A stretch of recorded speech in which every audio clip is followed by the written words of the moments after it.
Hey, what's going on, everybody? I am here to give you my review of the Macho Man, the Randy Savage story. Um, this really wasn't the full documentary of Randy Savage. This was like the preview of the DVD because he has a DVD coming out that has all the stuff on it, and watching this makes me want to get the DVD. I actually didn't even know he had a DVD out. They didn't advertise it or anything, so that was weird. Um, But I did watch this. I know it's like 1 o'clock well, what time is it? It's 1:30 in the morning, and I'm giving you this video. But I'm fine with this. I'm just gonna kind of go through this real quick. So it starts out by showing the news, how it broke out in the news that Randy Savage had passed away. Um, it had happened on May. I forget when. In May of 2011, and it was a sad tragedy. Um, I was pretty sad. I actually went back and watched his matches, and I was just enjoying the guy, and I was wondering why this guy isn't in the Hall of Fame, why we haven't seen him come out and make an appearance. So it was in the travesty that he got he passed away. Um, and then we find out that he died at the age of 51. I did the math in my phone because you can do. I don't know. I'm not really gonna explain how you can find out how old somebody is. You should already know how to do that. Um, but I did the math on my phone though, and he was supposed to he would turn 52 in 2011, but I think he died before his birthday happened. And then we meet his brother. Let me see if I can find his name. Lanny Poffo. Well, I don't know how to say his last name. Because Randy Savage's real last name is Randy Poffo. And talked about how his brother was a great man. He'd always his older brother. He misses him every day. He did a lot of good things for charity, and he was just a great man. And he was. I think he was actually at the spot where Randy Savage passed away, because everyone knows that he had a heart attack and drove off the road and passed away. So then we find out that how Randy Savage was born. Well, Randy Savage grew up in a town called Dentwork. Oh shit, I forget the name of the town. I think it was called Dentwork, Chicago, Illinois. I know I forget what it is, but I know what it is. Um, and we find out that his father.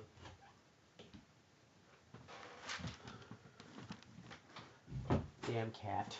Gonna get me in trouble because everyone's sleeping. I can't really. But we find out his father, his name is Angelo Poffo. Um, used to be a wrestler.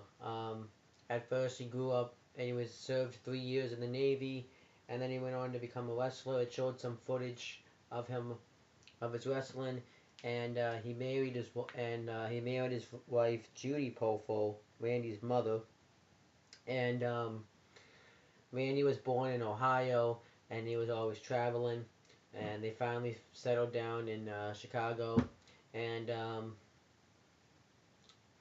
well, in Illinois actually, because that's the actual state. But they settled down, and we find out Randy was a tough kid. Well, he wasn't like a tough kid, like a bad or anything, but he was something that she said. And find out that like he couldn't sit still. That if there was a piece of paper, like in school, his teacher told him that there was a piece of paper like 10 feet away, and he had to go pick it up.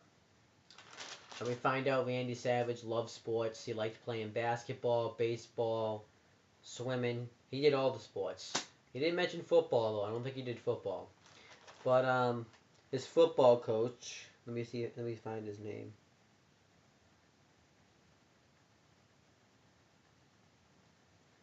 Bruce Ryder. Talked about how he always had a good left throwing arms. Talking about how good it was in baseball. And Lanny Poffo. No, no. John Joe Nasika. I don't know how to say his last name, but if we find out he didn't get picked up, for like the draft, for the MLB, which stands for my Major League Baseball. So he was pretty disappointed about that. And then we find out Larry Herden, he was a former MLB player. Um, they were, and him and Savage were teammates and also friends.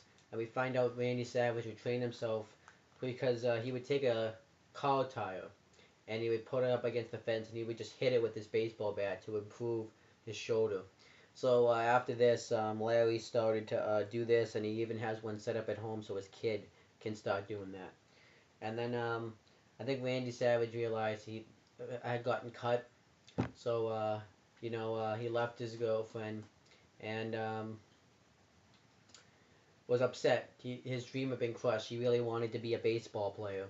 So his friend John Comfort, 14, I don't know, Comfort, I think that's how you say it, said that he drove home from Florida, went to his house, went to his parents' house, and took it. He had like a baseball bat bag that he'd carry around, and he took each of one of those baseball bats and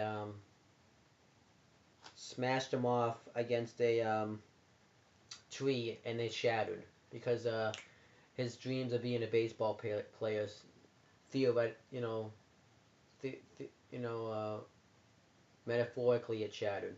And Judy, his mother, said that um, that if they're through with me, I'm through with them. So he went on to become a wrestler. We find out that he got the name Macho Man because he would get in a fight, he would always get really pumped up. And one day in the baseball stands, they had like a shirt made for him that said Macho Man with his number on it.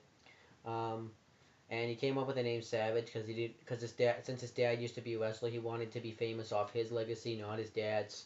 Um, and then he really started training. He got fit. He just changed his lifestyle. He started growing, the hair and the beard. And then he went on to a company, and I believe it was Kentucky. It's called International um, Championship Wrestling, and that was in. He went on to go there, um, and his brother Larry had explained that he can't. He's nervous of interviews because he has spaz attacks. So he's wondering how he should do this. And there was this wrestler, I forget his name, that used to kind of go, "Oh yeah," you know. So he said, "Why don't you do that?" And then he said, that's how he got his famous, "Oh yeah," like, "Oh yeah, the Macho Man." That's how he got his famous quote. Was from his brother. His brother kind of, I guess you could say, gave him his quote. So we find out though that International Championship Wrestling is in competition with Mid South Wrestling, which is Larry um, Jarrett's and Jerry the King Lawler's wrestling companies. So Randy Savage would, and they were actually kind of at war together. So they would actually get into it. Eventually, Randy Savage went to Mid South Wrestling, and it led to some sort of loser leaves town match between Randy Savage and Jerry the King Lawler. And Jimmy Hart who was working there, also worked with Randy Savage a little bit, and he said he was always on time. He really took the wrestling business really seriously.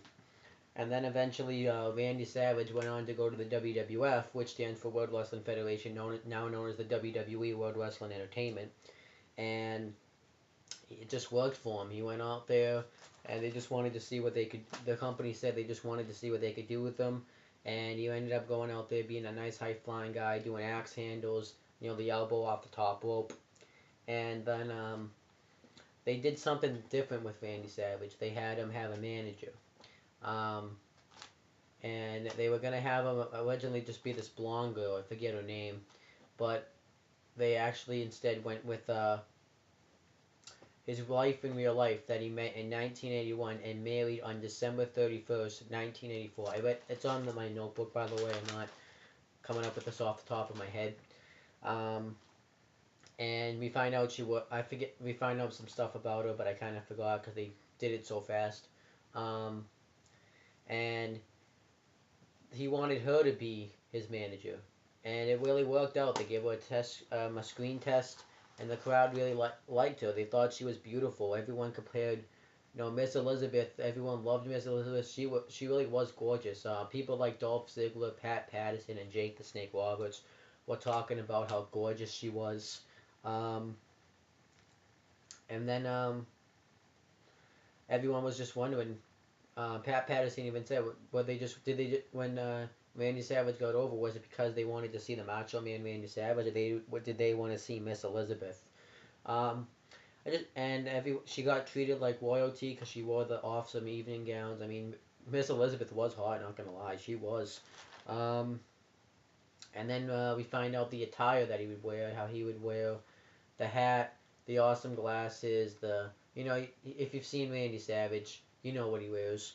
Um, so then Randy Savage, always wanted to change his wardrobe up, and Michael Brand, the wardrobe designer, said he liked being in the character.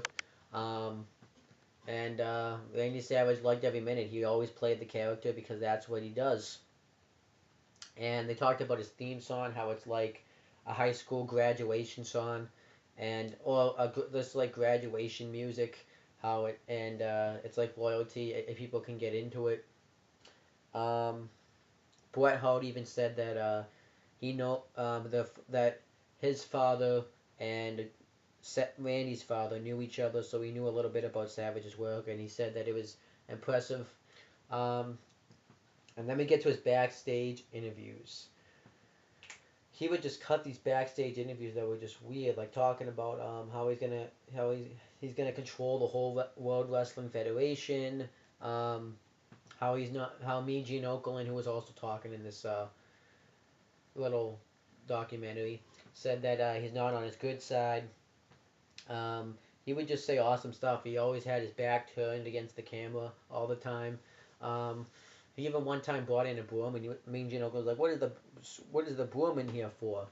And he even said, "This is the big cup of coffee that you're gonna get, Ricky Steamboat." And he had like a big cup of coffee, and he had like a big hanky. He's like, give this so that Tito Santana can dry his tears." And then he had a monkey that he hit down. Like he just did some awesome weird backstage interviews. He really got into it though. He said that it came from the heart. And sometimes me and Gene Okerlund didn't even want to know what he was gonna do because he liked to be surprised. I thought that was awesome stuff. And then the show ended because you know, everything else you now want to see you have to get on DVD, and I definitely will be doing that. I actually might see if I can get this DVD for my birthday, because my birthday is coming up in March, and I think the DVD should still be out, because I really want this DVD. But yeah, that's pretty much it, guys. I think I'm done here. This was a great documentary to sit through. Um, if you have the DVD, don't bother watching it because you're just gonna probably see it in the DVD anyways. But if you're not gonna get the DVD, I guess you can sit down and watch this. It tells you how Randy Savage got to the WWF and all that. So that's pretty much it, guys. If you want to see more of me in the future, click right there in the description box. On the subscribe button. But other than that, guys, that's pretty much it. And see you later. Bye.